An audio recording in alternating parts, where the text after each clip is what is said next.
Start करने वाला हूँ इंडियन टैक्सेशन सिस्टम कि भारत में जो कर प्रणाली है वो किस तरह से है। तो देखेंगे यहाँ पे इंडियन जो कर प्रणाली है, भारत की कर प्रणाली इंडियन टैक्सेशन सिस्टम, जिसमें बोला गया प्रत्यक्ष कर जो डायरेक्ट टैक्सेशन होती है।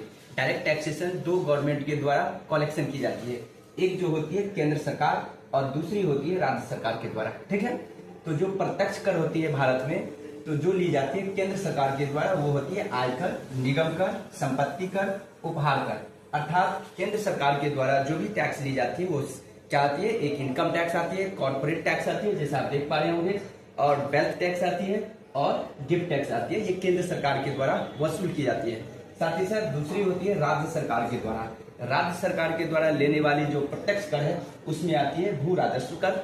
ठीक है, दूसरी आती है कृषि कर, एग्रीकल्चर टैक्स। तीसरी आती है होटल अर्थात होटल और व्यापार।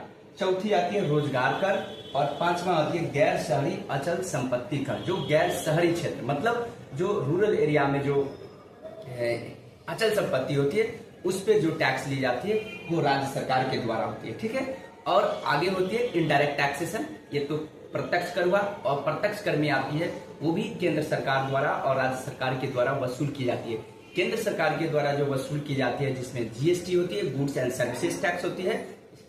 दूसरा होती है सेंट्रल सेल टैक्स होती है, कस्टम ड्यूटी होती है, एक्साइज ड्यूटी होती है, एटीसी होती है।